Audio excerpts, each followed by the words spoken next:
દિલ્હી વિધાનસભા ચૂંટણી માટે 5મી ફેબ્રુઆરીએ મતદાન થયું હતું, જે બાદ તમામ બેઠકો પર આજે પરિણામ આવી રહ્યા છે. મતગણતરી કેન્દ્રોની બહાર ત્રિસ્તરીય સુરક્ષા વ્યવસ્થા ગોઠવવામાં આવી છે. 11 જિલ્લાના કુલ 19 કેન્દ્રો પર ગણતરી થઈ રહી છે.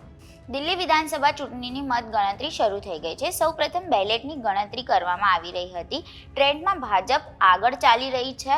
જો કે આ શરૂઆતી ટ્રેન્ડ હતા. બપોર સુધીમાં તમામ 70 બેઠકોના પરિણામ જાહેર થઈ જશે. ત્યારે આ વખતે આમ આદમી પાર્ટીના જે મોટા ચહેરા છે શરૂઆતી ટ્રેન્ડમાં એ પાછળ ચાલી રહ્યા હતા, જેમાં મનીષ સિસોદિયા, વર્તમાન મુખ્યમંત્રી આતિશી અને એટલું જ નહીં પણ પૂર્વ મુખ્યમંત્રી અરવિંદ કેજરીવાલ પણ પાછળ ચાલી રહ્યા હતા.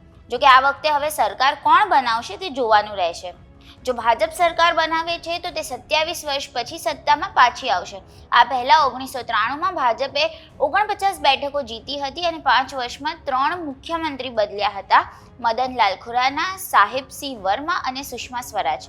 ત્યારે આ વખતે જો ભાજપને બહુમતી મળે છે તો સીએમ કોણ બનશે તે પણ એક સવાલ છે. તેવી જ રીતે જો આપણે આમ આદમી પાર્ટીની વાત કરીએ તો 2020માં કેજરીવાલ ત્રીજી વખત મુખ્યમંત્રી બન્યા હતા, પરંતુ દારૂ કૌભાંડમાં જેલમાંથી બહાર આવ્યા બાદ તેમણે રાજીનામું આપ્યું હતું. તેઓ 4 વર્ષ 7 મહિના અને 6 દિવસ સુધી મુખ્યમંત્રી રહ્યા હતા. ત્યારબાદ આતિશી મુખ્યમંત્રી બન્યા હતા. તેઓ 4 મહિના અને 19 દિવસ સુધી મુખ્યમંત્રી રહ્યા છે. દિલ્હીમાં 5 ફેબ્રુઆરીએ 70 બેઠકો માટે 60.54% મતદાન થયું હતું.